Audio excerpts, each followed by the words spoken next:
Good afternoon, everybody. Welcome to today's daily devotional. Something I want to mention before we get started is I think as I started today, I think I'm going to start the live stream with the screen, evening, morning, the quote from Psalm 55, verse 17. I think I'm going to start that maybe 5 minutes or so before we actually start our actual daily devotional or whatever it is we're doing. First of all, I don't want to confuse anybody thinking, "Hey, it's not coming up. What's going on?" But also, I've gotten some feedback from individuals who have gone back to watch it, and they're watching it either on devices that they can't easily fast forward and so forth, and they don't mind sitting there for 10 minutes and just looking at the screen before it starts. But to try to cut down on that, I'm just going to probably just start the little live feed at 5 minutes till the beginning of the live stream. The only reason I started it early was just so people could connect and know that they're connected and not have to worry about it, and then they can do whatever they need to do. So anyway, hopefully this will alleviate some of those issues, at least somewhat. All right, so moving on to our daily devotional for today. We've had a lot of good feedback from the Romans 12 daily devotionals, and so I wanted to kind of finish that up, just kind of very simplistically, very overviewy, just kind of looking at some of these components of the character of the Christian that Paul describes in Romans chapter 12.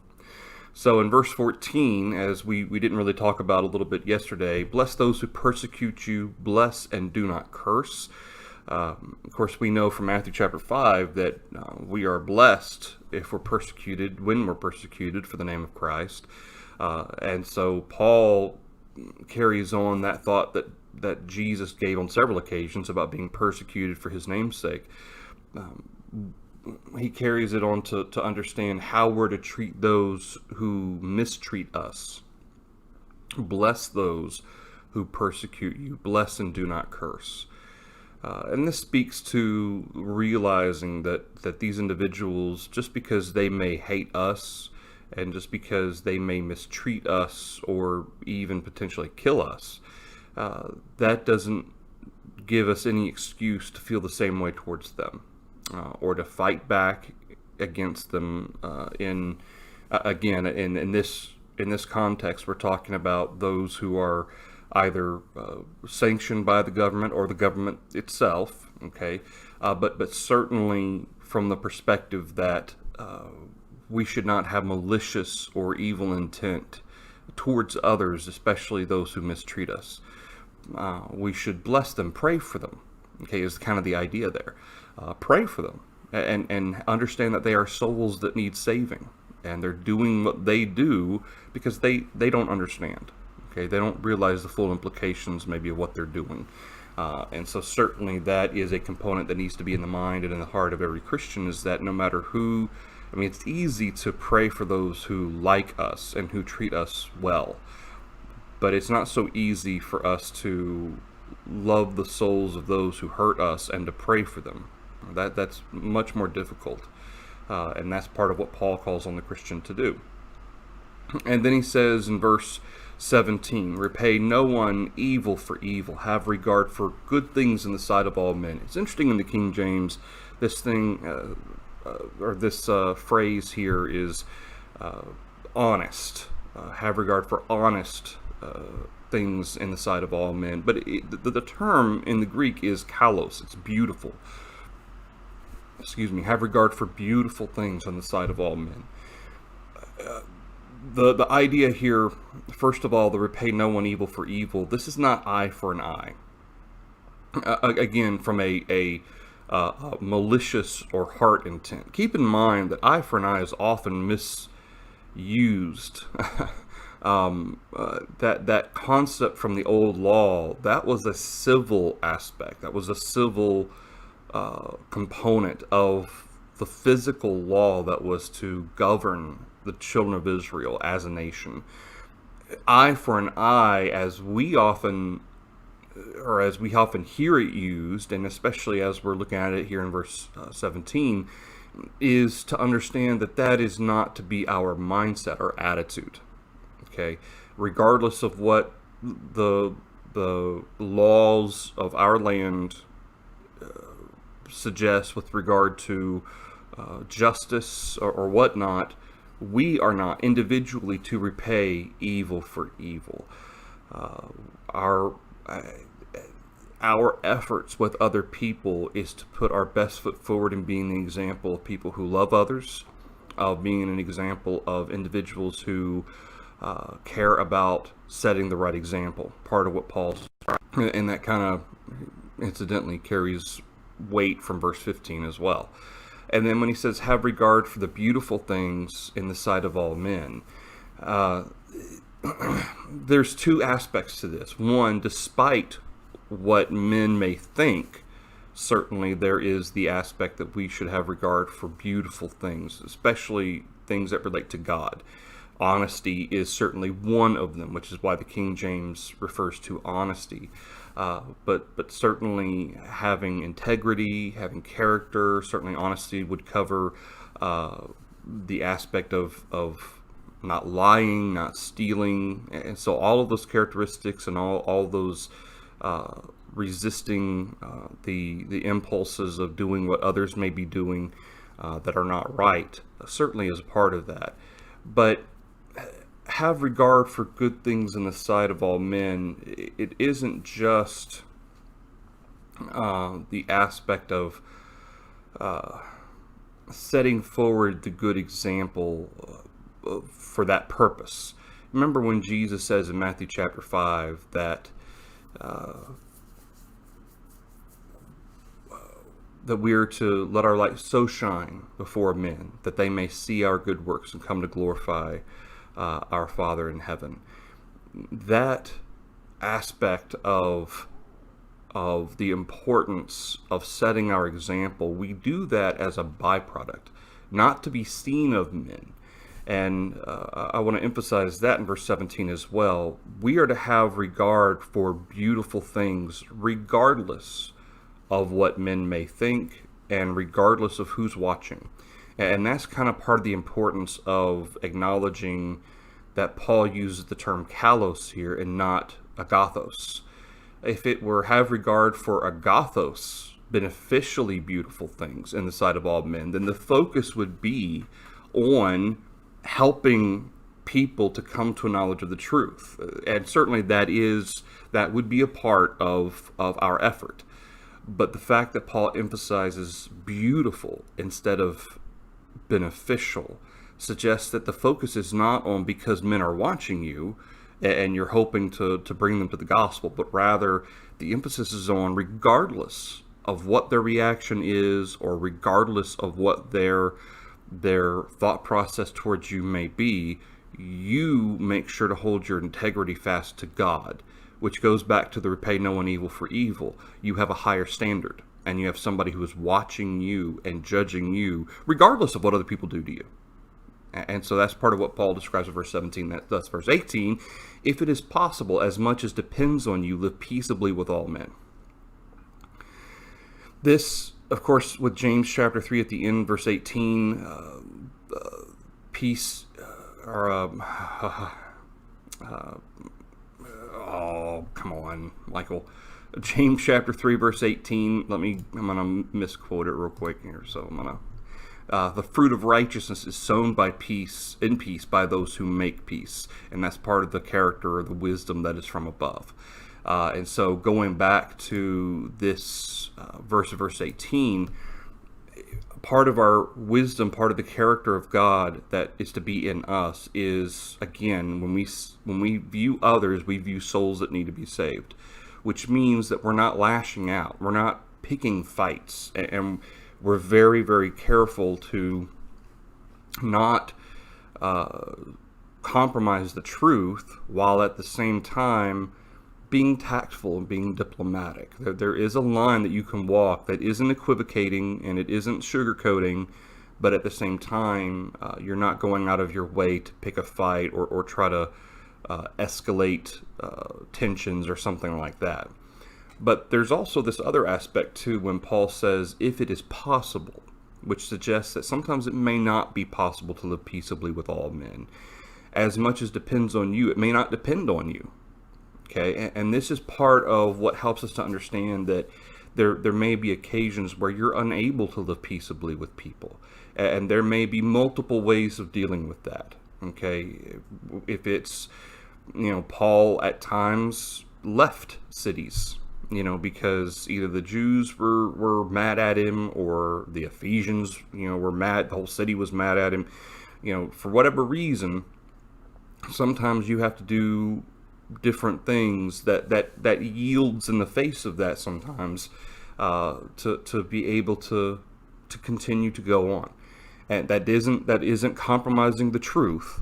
Okay, Paul, he utilized the law of Rome by acknowledging, is it lawful to treat a Roman citizen in this way when they were beating him and so forth, because he was a Roman citizen and it was unlawful for them to do that without having a trial and so forth.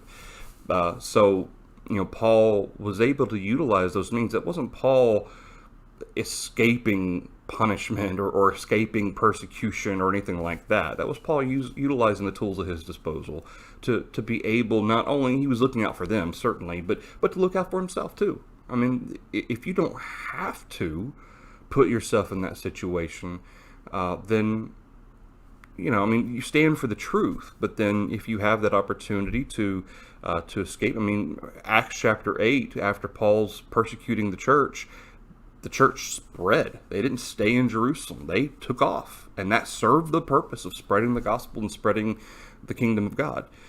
So there's plenty of understanding that sometimes it may not depend on us. That sometimes either A, we may have to run, B, we may have to utilize law. There may be occasions, for instance, because we have, in particular in America, we have a lot of freedom outside of persecution to be able to defend ourselves and self-defense and so forth, that sometimes those things are necessary to take care of our families and whatnot. But as much as depends on us, we seek peace. And then finally, verses 19, 20, and 21. Beloved, do not avenge yourselves, but rather give place to wrath. For it is written, vengeance is mine, I will repay, says the Lord. The idea of vengeance being the Lord's carries with it the understanding, not only should we not act out in vengeance towards others, but also that we shouldn't have the attitude of looking forward to vengeance. Keep in mind that when God says, vengeance is mine, I will repay, that idea of repay is hell. Okay, that is repay. And no one should wish hellfire on anyone else. And so it's not just don't take actions against those who hurt you or despitefully use you, let God repay. And certainly, even if that's taking up arms against the government, that's part of what Paul's addressing here. That's not your place. All right, that's not your job. You do what you're supposed to do to serve God. God will repay. In fact, that's part of what Revelation, the letter of Revelation, is about. Is about the recognition that, listen, I will bring all these people, and in that context, it's the Roman Empire. I will bring them to judgment for what they do to you. But vengeance is specifically and solely God's role and right to bring judgment on those people. Not only should we not do that, but we shouldn't have the attitude of wishing ill will on others, or for that matter, wishing hellfire or that place in judgment on others. These are souls, and they need to be saved. And although we can acknowledge that their conduct may lead them to that place of hell, we should try to help them. Verse 20, therefore, if your enemy is hungry, feed him. If he is thirsty, give him a drink, for in so doing you'll heap coals of fire on his head. The way this is kind of worded and the way it's set up is it sounds as though it's a quote. Specifically, what quote? Again, in the New King James, it has it set up where it's like he's quoting this from something. Whether he is or not, it's unknown. There's nothing specific in the Old Testament that addresses this per se. But if your enemy is hungry, feed him. This may be a quote from Jesus, for instance. Even though it's not, obviously it wasn't lettered in red in the in the Greek, but this may be a quote from Jesus at some point, if that's the case, because it does the tense does give it the sense that he's quoting from something. If your enemy is hungry, feed him. You show that example. If he's thirsty, give him a drink. For in so doing, you'll heap coals of fire on his head. There's two aspects to this. One, it'll the coals of fire on his head. I know some people focus on it'll make him mad. It'll just make him mad. And I don't think that's the case. I mean, I know that is kind of the way it's generally perceived and generally applied, but I don't think that's the case. The context is doing your best to put your foot forward to be a good example and to try to help others come to an understanding of why you do what you do. And so I'm wondering, let me just offer this to you as we end today. If the heaping coals of fire on his head speaks more to his conscience, okay, that his conscience will be singed, his conscience will burn, understanding that he has treated you so poorly, and here you are treating him so well. And we see examples of this. We see anecdotal references to this in TV shows and movies sometimes, where somebody who is being mistreated actually treats someone else well. And I've mentioned before about that Good Samaritan. Well, sometimes we don't think about what effect might that have had on that poor Jew who was beaten and left for dead. Is it possible that after he recovered and found out about the Samaritan, maybe it would change the way he felt towards Samaritans? Maybe it would change how he raised his children to view Samaritans. You never know the type of impact that your good deeds, especially in the face of their evil deeds, may do for them. And so I tend to reject that first application of it'll just drive him crazy, it'll make him mad, it'll make him angry, I can't believe it. I don't think that's the case. I firmly don't think don't believe that's part of what the context is suggesting. That's not what Paul's suggesting. You're not going out of your way to do this to be nice, to make him mad, because that suggests being nice has some sort of evil intent. That being nice to somebody is in fact a way of being evil to them. And that is not, that loophole doesn't work. Okay, that's not how things work. I personally believe that this is the conscience being burned, and hopefully maybe it'll come to give him that thought process that, man, they're treating me so well and I treated them so poorly. Maybe I should give them a break. Maybe I should look more into this. And then verse 21 finally, do not be overcome by evil, but overcome evil with good. Again, some of these verses kind of just thematically help to succinctly describe what the mind of the Christian should be. Do not be overcome by evil. Okay, don't let people who are being evil to you, and certainly that's the context, is people being evil. But certainly there's a certain aspect of the temptations that come with trials of life as well. Okay, things that happen in life aren't evil of themselves. Okay, it's the temptations that come with them. So when something bad happens, and it's nobody's fault, it just life happens. Okay, coronavirus, that sort of thing, whatever.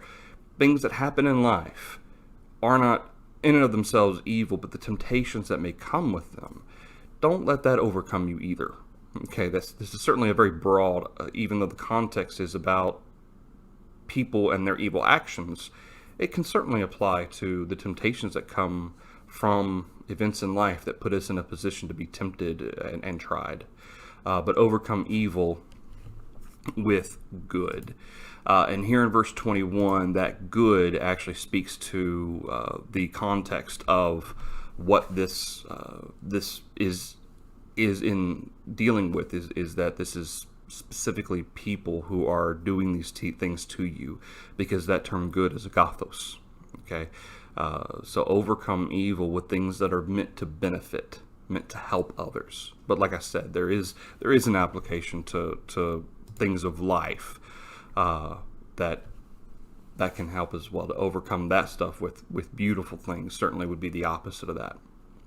All right, so that's the daily devotional for you today, everybody. I probably could have stopped at verse 18 and then picked up verse 19, 20, and 21 maybe on Thursday or something. Maybe I should have, but there are other daily devotionals I wanted to get to. So anyway, I hope that's helpful. I hope that's some stuff to look at that helps us to remind ourselves to be kind, to be gentle, to be humble, to be meek, and so forth, as we talked on Sunday, but also to look at Scripture and let the context speak within the applications that are there. And that certainly speaks verse 20 and 21, as I said, that the context is dealing with people, the evil that people do. So anyway, I hope this is something that's helpful. Lord willing, I will see you all tomorrow at 7. Okay, tomorrow is Wednesday, so we'll have our 7 o'clock Bible study in 1 Timothy chapter 2. And then we'll have 3 hymns tomorrow night as well. So it's 7 Central Time. Lord willing, I'll see you all then. Thanks, everybody.